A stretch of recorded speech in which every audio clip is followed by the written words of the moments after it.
कौन करेगा आज? आज तैमूर है। चोगे बिस्मिल्लाहिर्रहमानिर्रहीम।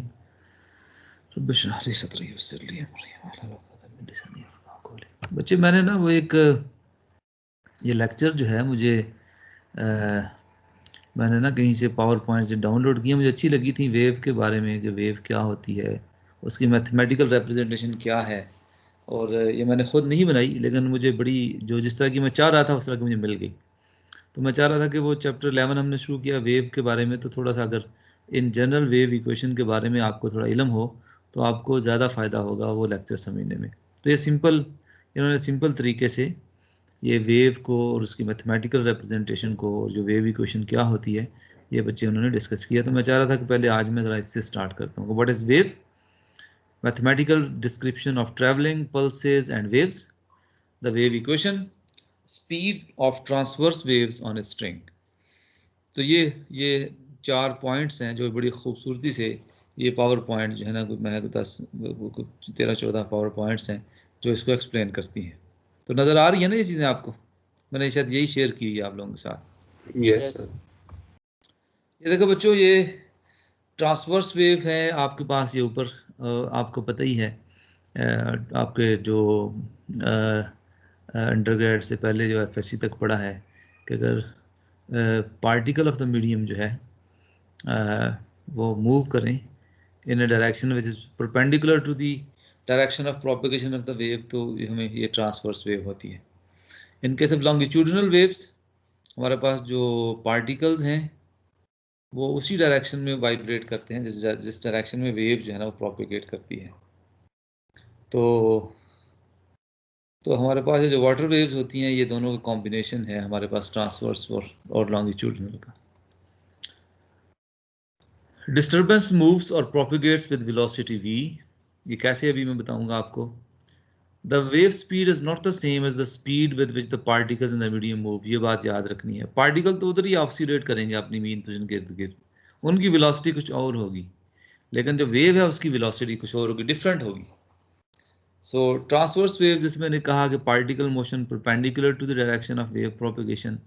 लॉन्गिट्यूडिनल में आपके पास क्या होता है कि पार्टिकल मोशन पैरेलल और anti parallel to direction of propagation. No net motion of particles of the medium from one region to another, wave transfers energy not matter. तो वेव के केस में ये बेसिक कॉन्सेप्ट्स हैं, थोड़ा सा completion के लिए उन्होंने डाले हुए हैं, तो मुझे भी अच्छे लगे, तो मैंने भी ये आपके साथ शेयर करना मुनासिब समझा। ये चीज़ बच्चे ये इंपॉर्टेंट है जो चीज़, अब ये फिगर आपके सामने है, ये जो रेड कलर में है ना ये फंक्शन एफ ऑफ एक्स है। ये बातें गौर से सुनने वाली हैं और समझने वाली हैं। अगर इस एफ ऑफ एक्स फंक्शन को मैं राइट साइड पे मूव कर दूं, करना चाहूंगा, तो क्या करूंगा, आर्गुमेंट में से कुछ माइनस करूंगा। या आपने जब कैलकुलस पढ़ी होगी ना शुरू में, कैलकुलस 1 का कोर्स, तो उसमें आपने ये पढ़ा होगा कि अगर आपने फंक्शन को राइट में मूव करना है तो फिर उसमें से कुछ माइनस करते हैं आर्गुमेंट में से, आर्गुमेंट ऑफ द फंक्शन में से। और अगर उसको लेफ्ट में मूव करना है तो आप उसको क्या करेंगे, उसमें कुछ ऐड कर देते हैं।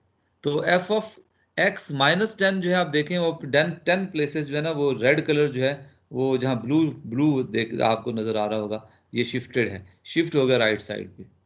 और अगर मैं बच्चों आप इसको लेफ्ट साइड पे शिफ्ट करना चाहते हैं तो आपने जैसे फ़र्ज़ किया एफ ऑफ एक्स प्लस 5 लिखा है तो ये लेफ्ट हैंड साइड पे शिफ्ट हो गया। इसका मतलब है, ये बच्चे बात में करने को ये इंपॉर्टेंट है कि अगर आप आर्गूमेंट के अंदर कोई चीज़ ऐड करें या सब्ट्रैक्ट करेंगे तो जो भी शेप होगी फंक्शन की वो आगे शिफ्ट हो जाएगी या पीछे शिफ्ट हो जाएगी, डिपेंडिंग कि हमने कुछ उसके अंदर ऐड किया है या सब्ट्रैक्ट किया। तो याद ये रखना है कि अगर हम उसके अंदर कुछ सब्ट्रैक्ट करते हैं फंक्शन में से तो सारे का सारा फंक्शन जो है ना वो आगे की तरफ जो है ना वो शिफ्ट करता है, और अगर कुछ ऐड करते हैं तो वो लेफ्ट हैंड साइड पे पीछे की तरफ जो है ना वो शिफ्ट हो जाता है फंक्शन।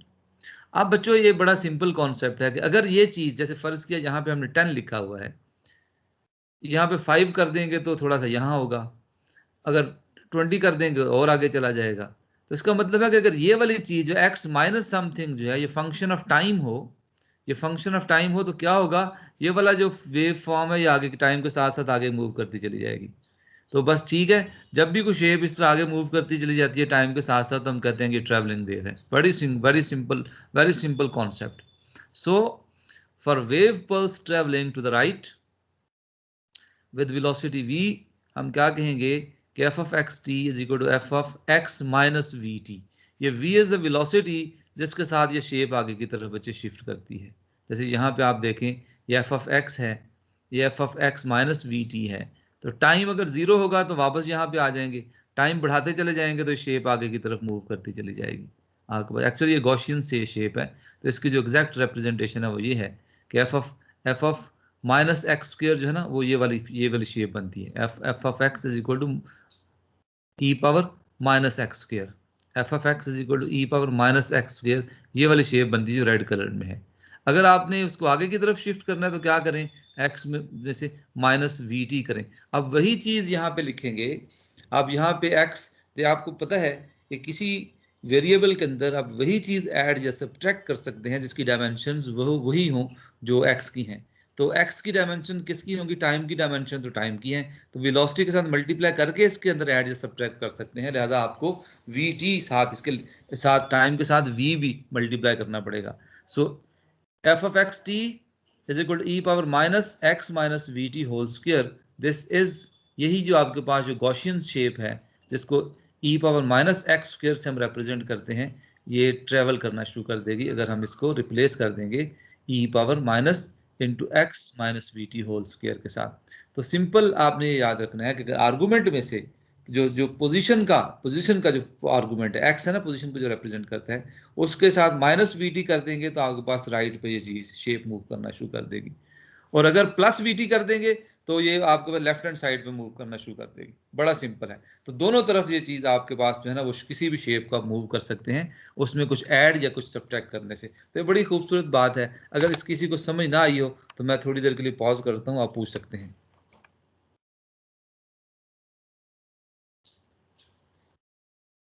ठीक है बच्चों, आगे चलते हैं। जी sir.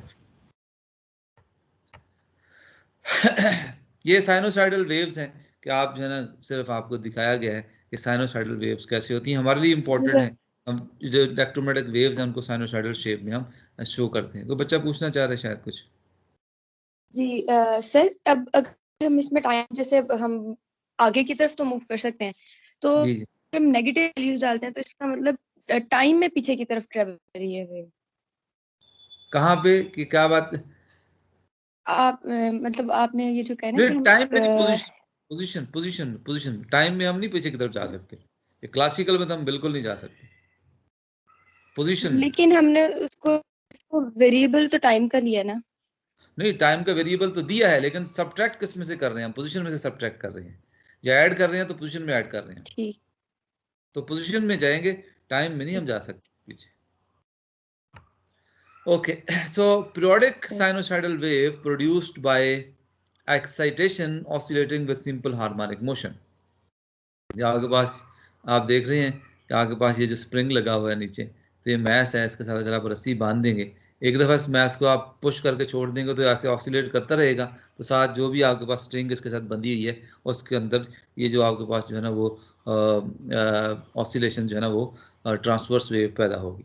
Every particle in the medium oscillates with simple harmonic motion with the same frequency and amplitude. ये पुरानी बातें हैं जो एफएससी में भी आपने पढ़ी होंगी किसी ना किसी फॉर्म में। ओके, अब मैं थोड़ा सा वेव की तरफ आता हूँ जिन वेव के साथ हमें यहाँ वास्ता पढ़ना है, और थोड़ा सा हमने लास्ट लेक्चर में डिस्कस भी किया था। Imagine taking snapshot of A wave at time t is equal to 0. So the displacement of the wave will be given by y of x is equal to a, जहाँ t 0 हो गया तो y is equal to a into cos of 2 pi x over lambda, a cos of 2 pi x over lambda.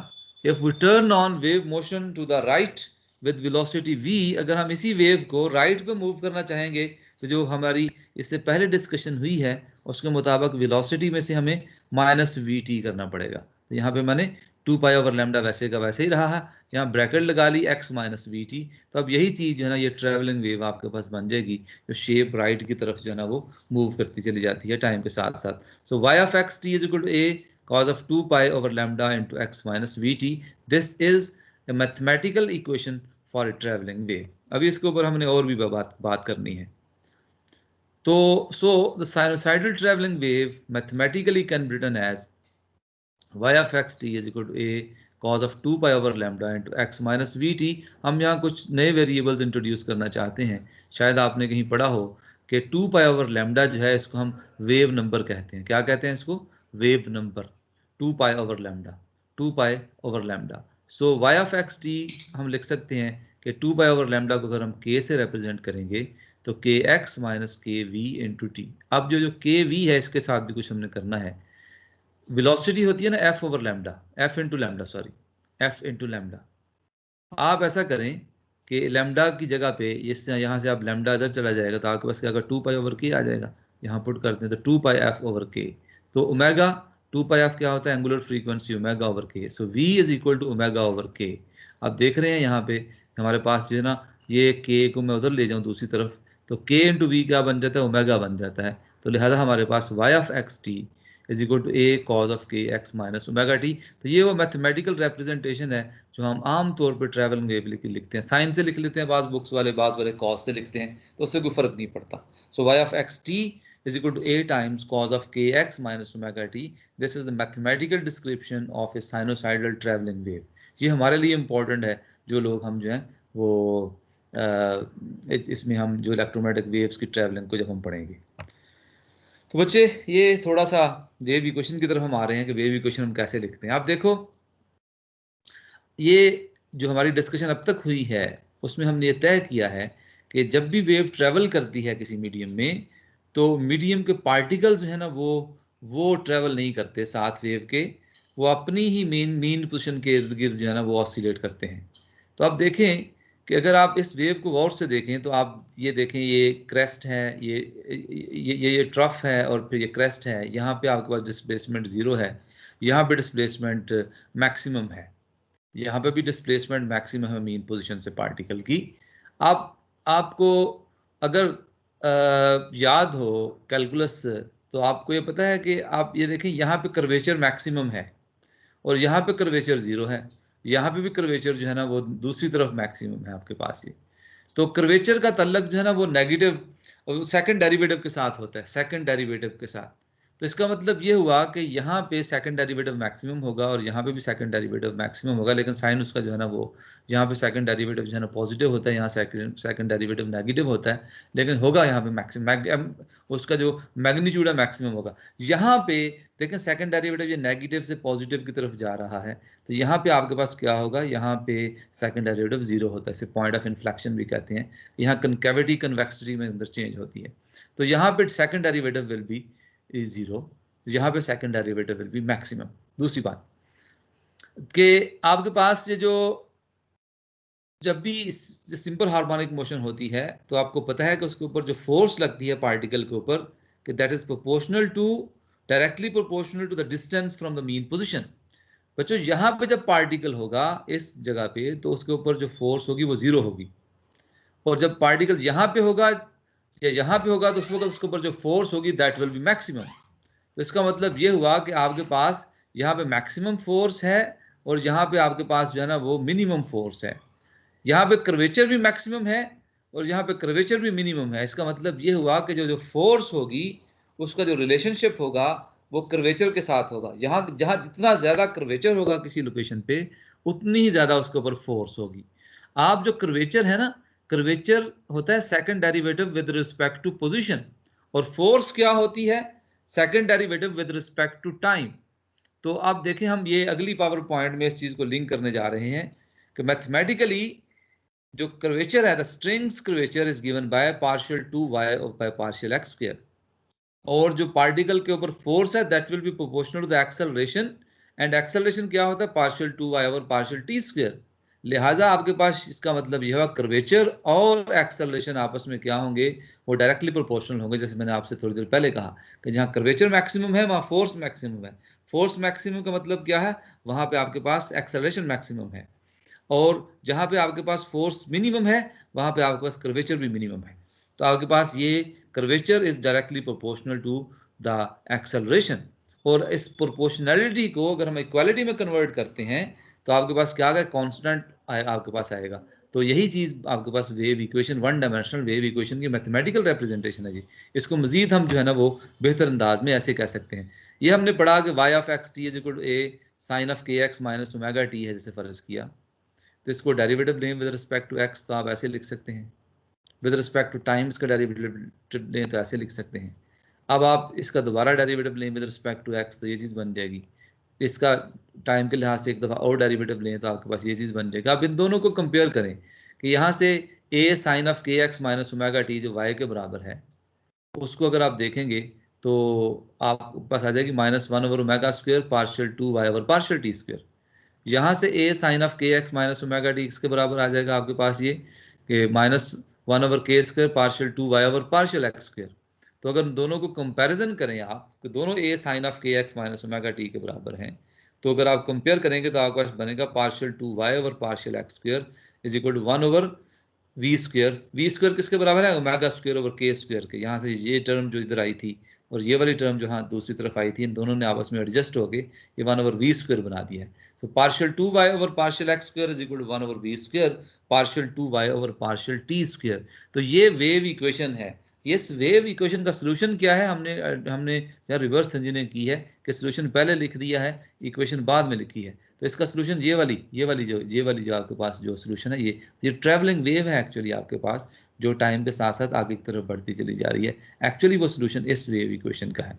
तो this is called the wave equation. और हम देखेंगे कि जब हम इलेक्ट्रिक फील्ड को और मैग्नेटिक फील्ड को जब हम जो है ना वो कंबाइन करेंगे, जो हमारे पास फैराडेज लॉ है और मॉडिफाइड एम्पियर्स लॉ है, उनको मॉडिफाई करेंगे तो ऑटोमेटिकली हमारे पास ये वाली इक्वेशन बन जाती है। तो मैंने मुनासिब समझा कि मैं ये चीज़ है ना थोड़ी सी आपको वेव इक्वेशन जो है इंट्रोड्यूस कर दूं बिफोर के हम जो है ना वेव्स जो है ना वो उनको हम जो है ना वो स्टडी करें। तो मैं एक दफ़ा फिर थोड़ी देर के यहाँ पॉज कर रहा हूँ। अगर किसी बच्चे को कोई चीज़ समझ ना आई हो तो मेरे से पूछ सकता है, ताकि हम इससे आगे फिर बढ़ें इंशाल्लाह। ठीक है बच्चों? यहाँ पे सर आपने कहा था कि फोर्स टाइम का डेरिवेटिव होगा, force respect to time derivative force लेते हैं। टाइम का डेरिवेटिव नहीं होता। Force is proportional to the derivative of position with respect to time, second derivative of position with respect to time. D D D आपके पास d2x/dt² क्या होता है?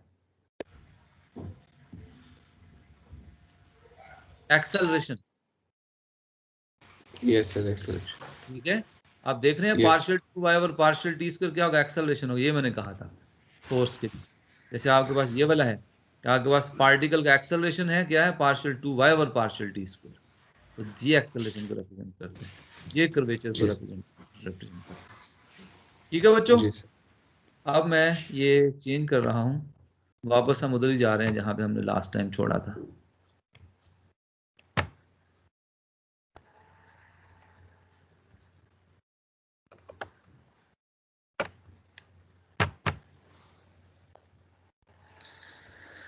ओके सो ये हमारे पास मैक्सवेल्स इक्वेशंस हैं इन फ्री स्पेस, और इनको हमने फेजर नोटेशन में फिर लिखा था, ये फ्री स्पेस के अंदर जो मैक्सवेल्स इक्वेशन है, और फिर उनका जो सोल्यूशन है वो हमारे पास जो है ना वो हमने कहा था, ये देख रहे हैं आपके पास ये दो सोल्यूशन आते हैं। ये ट्रैवलिंग वेव का सोल्यूशन है, ट्रैवलिंग वेव का सोल्यूशन, ये देखिए ट्रैवलिंग वेव का सोल्यूशन। ठीक है, वहाँ पे एक्स था और के था, यहाँ के नॉट और जी है। आपको पता है cos of -θ is equal to cos theta, तो इसलिए यहाँ पे आप नेगेटिव ले लें, के जेड पहले लिख लें, ओमेगा टी बाद में लिखने से इससे फर्क नहीं पड़ता। और यहाँ पे आपके पास ये दो वेव्स हैं। एक वेव ये अगर मैं आपसे पूछूं ये वेव किस डायरेक्शन में मूव कर रही है, along along which axis move कर रही है? ये वाली जो पहले जिसके ऊपर कर्सर है, राइट की तरफ। राइट की तरफ, अलोंग पॉजिटिव जेड डायरेक्शन। और ये वाली अलोंग नेगेटिव जेड, लेफ्ट की तरफ। Negative Z direction. तो इनकी वेलोसिटी आप कहाँ से तय करते हैं? आप देख रहे हैं यहाँ हमने कहा था कि this is dz/dt, this is the velocity of light, this is equal to 1/μ0 under the root. तो ये चीजें हैं जो जनरल नॉलेज है, आपको याद रखना चाहिए। ओके, हमने फ्री स्पेस में इलेक्ट्रोमैग्नेटिक वेव की प्रोपेगेशन लास्ट टाइम डिस्कस की थी। फिर हमने कहा था कि फ्री स्पेस जो है वो भी इम्पिडेंस ऑफर करती है to the propagation of electromagnetic wave. तो वो इम्पिडेंस किसके बराबर है? ये जनरल, ये बच्चे वो वाइवा का क्वेश्चन है जो मैं आपसे पूछ रहा हूँ कि जो impedance of intrinsic impedance of free space is equal to under root mu naught over epsilon naught. That is 377 ohm है। ये आपने, मैंने आपसे कहा था you have to convince yourself that dimensions of impedance आपके पास बनती हैं, जो मेरे पास square root of mu naught over epsilon naught है। कितने लोगों ने ये अपने आप को कन्विंस करने के लिए ये थोड़ा सा होमवर्क किया है कि इनकी डायमेंशन जो है वो इम्पीडेंस की बनती है mu naught over epsilon naught under root की? किसी ने नहीं किया। सर बनती है, वो EX वोल्ट पर मीटर होता है और दूसरा I पर मीटर होता है, तो वो कैंसिल हो जाता है, तो एम्पेयर पर मीटर होती है, तो वो ओम के इक्वल ही होता है। ठीक है बच्चे, गुड। तो बाकी सबने करना है। Okay, now we are going to carry on the same analysis into the dialectics. Whenever we have a wave and it tries to pass through a dielectric, what will happen? ये कुछ बातें नई हैं आप लोगों के लिए। अभी तक जो चीजें आपने पढ़ी हैं उसमें आपने ये पढ़ा है कि आपका जो डायलेक्ट्रिक परमिटिविटी है आपने रियली पढ़ी है, लेकिन आप देखेंगे कि हमारा जो परमिटिविटी है वो रियल नहीं होती, कॉम्प्लेक्स, इन जनरल कॉम्प्लेक्स होती है, इन जनरल कॉम्प्लेक्स होती है। तो उसी तरह डायलेक्ट्रिक मीडियम के लिए अगर हम इलेक्ट्रोमैग्नेटिक वेव्स रखें, हमारे पास एक डायलेक्ट्रिक मीडियम है जिसकी परमिटिविटी एप्सिलॉन नॉट है और परमेबिलिटी म्यू है, तो उसके लिए हमारे पास क्या होगा, del square E sub S is equal to minus K square E sub S. उसी तरह जिस तरह हमने फ्री स्पेस में किया था, वहां पे के नॉट लिखा था, तो K naught was equal to omega under root mu naught epsilon naught, लेकिन in case of dielectric K is equal to omega under root mu times epsilon.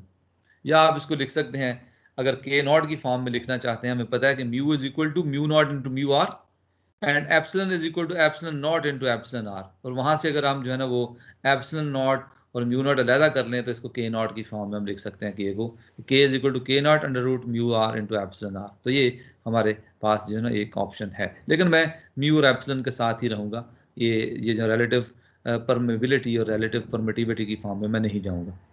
सो अगर हम वन डायमेंशनल केस हो तो यही जो इक्वेशन ये वाली ऊपर लिखी हुई है, this can be written as d2 EXZ over dz square is equal to minus k square times EXS। ये ऊपर s है, ये गलती से मैं z बोल गया हूँ। In dielectric k can be complex valued. जब डायलेक्ट्रिक होता है तो एक बात याद रखिएगा कि जो परमिटिविटी है, सॉरी जो परमेबिलिटी है, ये मैग्नेटिक प्रॉपर्टीज को रिप्रेजेंट करती है और परमिटिविटी इलेक्ट्रिक प्रॉपर्टीज को रिप्रेजेंट करती है। So usually for most of the time, पता नहीं वो मेरा ख्याल है मैंने वो पावर पॉइंट अभी पढ़ा रहा था फिजिक्स के बच्चों को, मैंने वो मैंने बंद कर दी है। तो अगर आपको मैं दिखाऊंगा नेक्स्ट टाइम उसका जो चार्ट है कि जो मोस्ट ऑफ द मटेरियल जो है ना उनकी जो रिलेटिव परमिटिविटी है वो बहुत कम, आपके पास जो है ना वो तकरीबन 1 के बराबर ही आती है। उसमें काई सब m जो है, जिसको हम मैग्नेटिक ससेप्टेबिलिटी कहते हैं, वो बहुत थोड़ा होता है। तो आमतौर पे जो मैग्नेटिक प्रॉपर्टीज हैं मटेरियल्स की वो वही होती हैं जो फ्री स्पेस की हैं। तो आमतौर पे म्यू को हम म्यू नॉट ही से रिप्लेस कर दें तो कोई बहुत ज़्यादा फर्क नहीं पड़ता। तो मोस्ट ऑफ द टाइम मैं कहूँ बीइंग कंजर्वेटिव, मैं कहूँ कि 99% of the time mu is nearly equal to mu naught. और ये जो एप्सिलॉन है ये आपका जो है ना ये चेंज होता है, ये फ्रीक्वेंसी डिपेंडेंट भी होता है। तो this will be in general a complex number.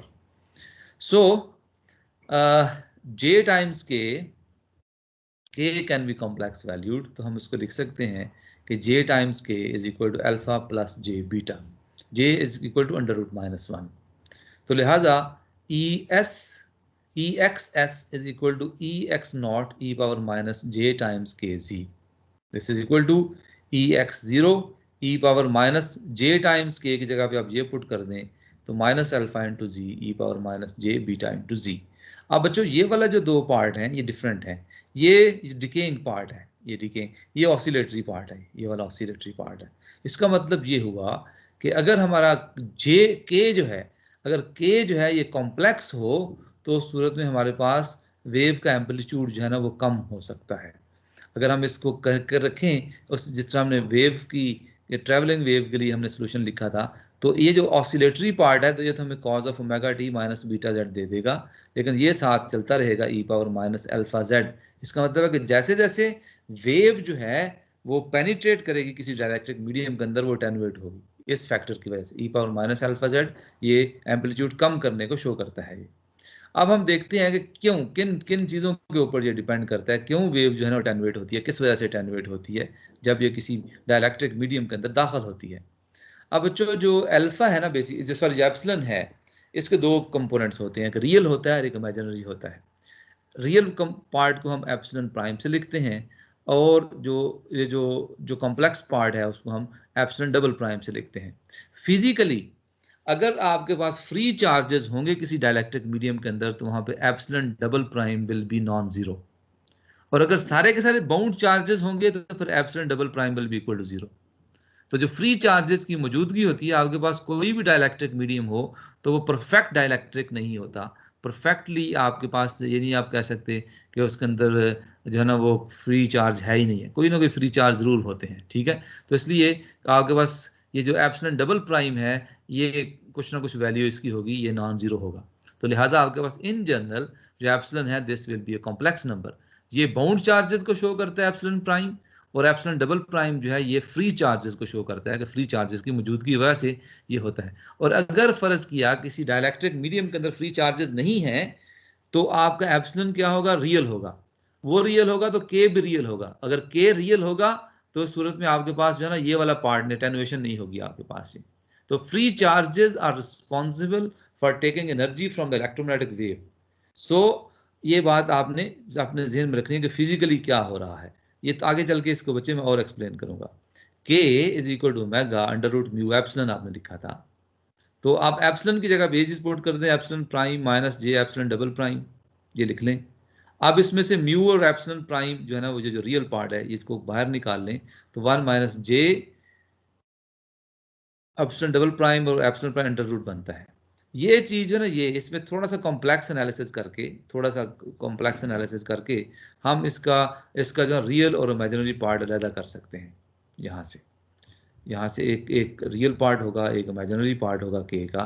तो जैसे हमने यहाँ पे लिखा कि जे टाइम्स के जो है is equal to alpha plus J beta, तो यहाँ पे जो रियल पार्ट आता है अल्फा जो है ना इसके बराबर आता है omega under root mu epsilon prime over 2 1 plus epsilon double prime over epsilon prime whole square minus 1 सारे की पावर 1 ओवर 2। तो जो बीटा है this is equal to omega under root mu epsilon prime over 2 under root 1 plus epsilon double prime over epsilon prime whole square plus 1 और सारे की power 1 over 2। ये आपके सामने लिखा हुआ है। अब देखें बच्चों कि अगर फर्ज किया there are no free charges in the dielectric तो एप्सिलॉन डबल प्राइम जीरो होगा। अगर एप्सिलॉन डबल प्राइम यहाँ पे जीरो पुट कर दें आप तो आपके पास क्या बचेगा, यहाँ पे अंडर रूट 1 है, अंडर रूट 1 के बराबर होता है और 1 minus 1 is equal to zero, तो alpha will be equal to zero. If alpha is equal to zero तो आपके पास सिंपल ऑसिलेटरी पार्ट आएगा, आपके पास कोई अटेन्युएशन नहीं होगी। ये बात सबको समझ में आ गई है? Yes, sir. ठीक है। So the free charges are responsible for making the dielectric, ये जो आपके पास जो परमिटिविटी है इसको कॉम्प्लेक्स बनाने के रिस्पॉन्सिबल है। और अगर वो कॉम्प्लेक्स हो जाएगी तो फिर आपके पास अटेन्युएशन होगी, वेव जो है अपनी एनर्जी जो है वो मीडियम को दे देगी, डायलैक्ट्रिक को दे देगी। तो आपके पास ये दो इंपॉर्टेंट पैरामीटर्स हैं। सो बच्चों अब इस केस में जो ऑसिलेटरी पार्ट है वो बीटा की वजह से है, लिहाजा जो हमारे पास वेलोसिटी होगी that is equal to phase velocity is equal to omega over beta. Lambda किसके बराबर होगा, 2 पाई ओवर बीटा, ठीक है। सो कॉरेस्पॉन्डिंगली जो वाई कंपोनेंट होगा हमारे पास, जो इलेक्ट्रिक फील्ड जो एक्स के लॉन्ग है तो मैग्नेटिक फील्ड वाई के लॉन्ग होगा और वेव जेड के लॉन्ग प्रोपिगेट कर रही है। तो ई क्रॉस बी जो है या ई क्रॉस ए जो है वो देता है direction of propagation of wave और एनर्जी। तो ई सब एक्स जीरो ओवर ईटा। उसी तरह हम जो है निकाल सकते हैं मैक्सवेल इक्वेशन में इलेक्ट्रिक फील्ड की ये वैल्यू पुट करके, हम उसको थोड़ा सा दो तीन कैलकुलेशन करेंगे तो हमारे पास ये चीज़ आ जाएगी कि H Y S is equal to E X zero over eta E power minus alpha Z E power minus J beta Z. और यहाँ जो ईटा है this is equal to mu over epsilon prime minus J epsilon double prime के बराबर होता है। और जो थोड़ा सा अगर आप इसको एडजस्ट कर लें तो म्यू ओवर एप्सिलॉन प्राइम और ये चीज़ अलहदा हो जाती है 1 ओवर 1 माइनस जे epsilon prime into epsilon double. तो ये कॉम्प्लेक्स पार्ट साथ आपके पास आ जाता है। तो अब देखें ये ईटा जो है, जिस तरह वो वहाँ पे ईटा नॉट लिखा था, that was the impedance of the free space, ये इम्पीडेंस ऑफ द डाइलेक्ट्रिक है, और ये इन जनरल कॉम्प्लेक्स है। अब चूंकि यहाँ पे ईटा ये कॉम्प्लेक्स नंबर है, तो लिहाजा आपके पास इलेक्ट्रिक फील्ड और मैग्नेटिक फील्ड जो है वो इन फेज नहीं होंगे। अगर यहाँ पे रियल नंबर होता तो फिर हम कहते हैं कि इन फेज है।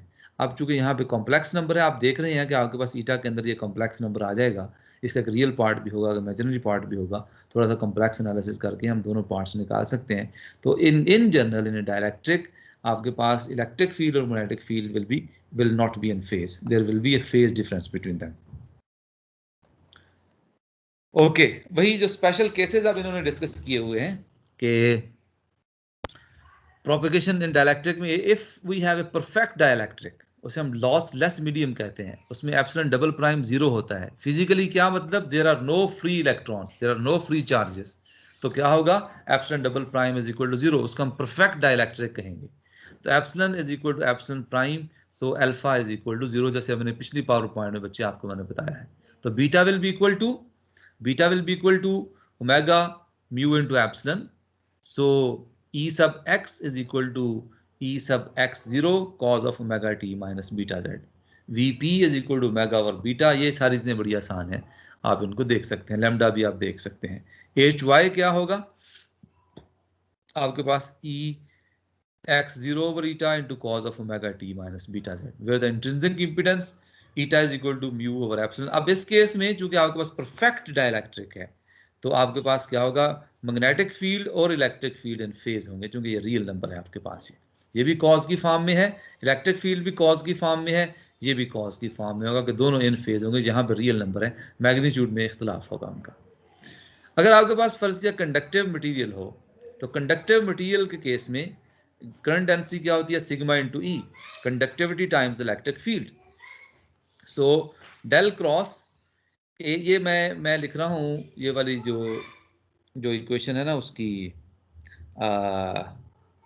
क्या नाम है, डेल क्रॉस, ये जो मॉडिफाइड एम्पियर्स लॉ है, मॉडिफाइड एम्पियर्स,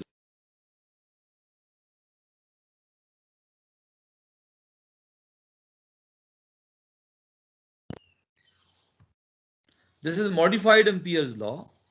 उस केस में बच्चे आपके पास यही था ना कि जे ओमेगा इनटू एप्सिलॉन टाइम्स ई सब एस, एप्सिलॉन के बजाय आप जो जाहिर है क्योंकि कॉम्प्लेक्स है हमारे पास, एप्सिलॉन प्राइम माइनस जे एप्सिलॉन डबल प्राइम रखेंगे। हमारे पास कंडक्टिव मटेरियल होगा तो एप्सिलॉन जो है ना वो उसके अंदर जो है ना वो ये इमेजिनरी पार्ट भी हमारे पास आएगा। थोड़ी सी मैनिपुलेशंस करें तो हम जो है ना वो ये वाला जो पार्ट है ना जे इंटू जे क्या होता है, जे स्क्वेयर माइनस वन के बराबर होता है, माइनस माइनस प्लस हो जाएगा, तो हम ये रियल पार्ट आ गया, ये लगा, ये कॉम्प्लेक्स पार्ट आ गया, ये कॉम्प्लेक्स पार्ट हमारे पास आ गया। अब अगर हम जो है ना वो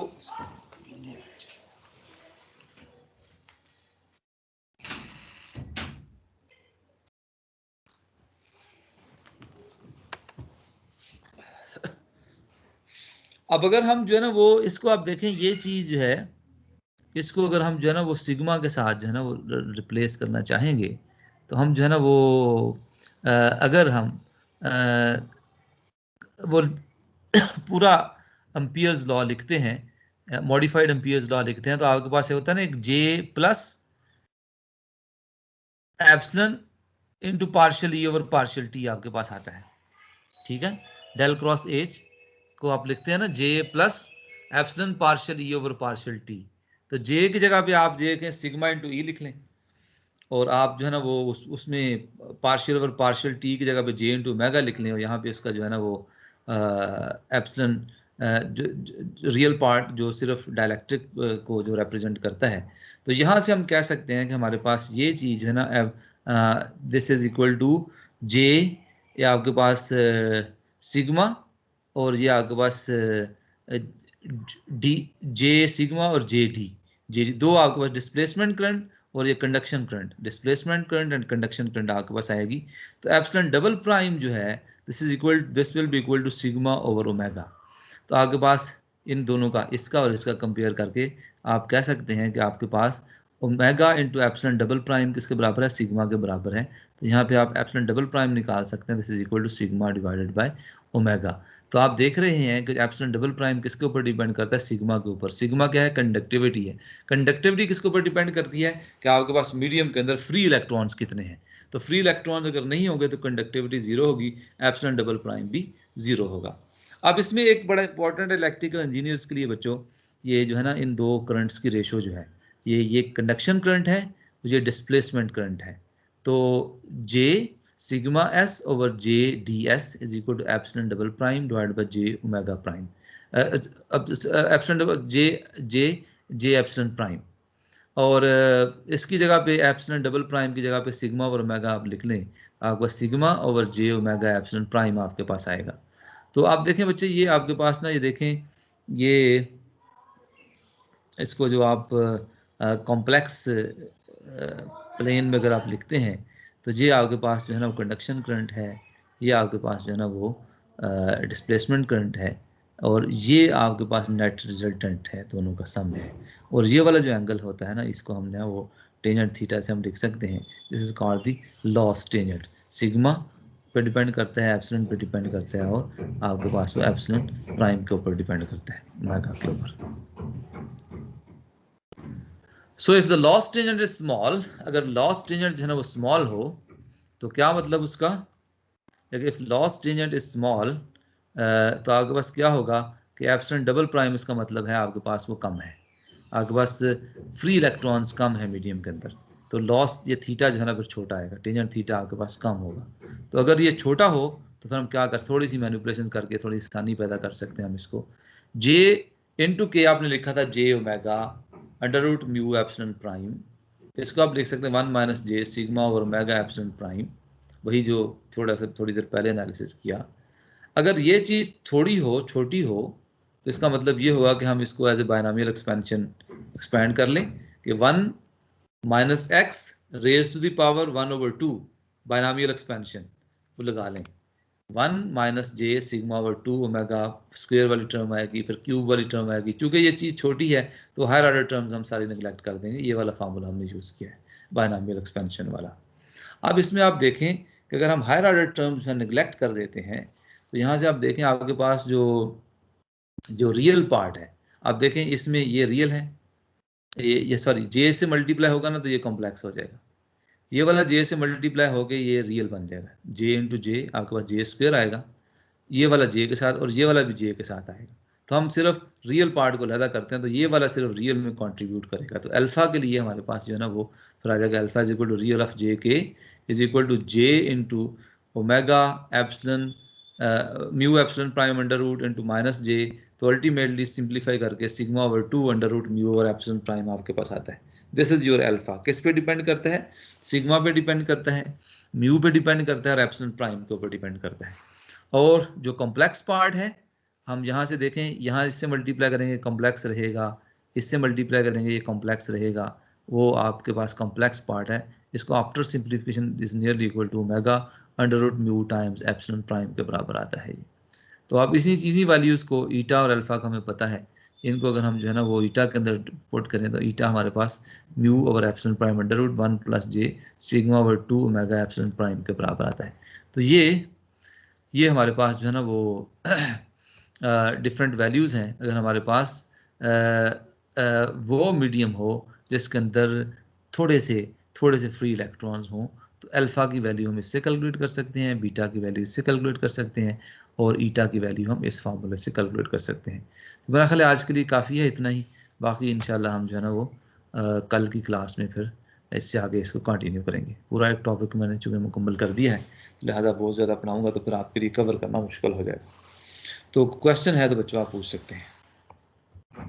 सर ये कंडक्टिंग मटेरियल्स के लिए एप्सिलॉन प्राइम की क्या सिग्निफिकेंस है जी? सर जो हमारे पास कंडक्टिव मटेरियल्स हैं सर, उनके लिए एप्सिलॉन प्राइम की क्या सिग्निफिकेंस है? उनके लिए एप्सिलॉन जो परफेक्टली कंडक्ट, उसमें भी ये इंटरेस्टिंग, बहुत अच्छा क्वेश्चन है कि जो परफेक्ट कंडक्टर हमारे पास कोई नहीं होता। परफेक्ट कंडक्टर नहीं होता, उसके अंदर भी एप्सिलॉन प्राइम भी कुछ ना कुछ वैल्यू होगी कंडक्टर्स के अंदर भी। जिस तरह आपके पास एप्सिलॉन डबल प्राइम जो है ना नॉन जीरो है डाइलेक्ट्रिक्स के लिए, तो इस तरह एप्सिलॉन प्राइम जो है ना वो नॉन जीरो होगा। अभी आगे हम कंडक्टर्स की बात करेंगे आगे चल के, उसमें भी हम इसको कंसिडर करेंगे। अगर परफेक्ट कंडक्टर होगा इसमें सारे के सारे फ्री इलेक्ट्रॉन्स होंगे, तो वहां पे epsilon prime will be equal to zero.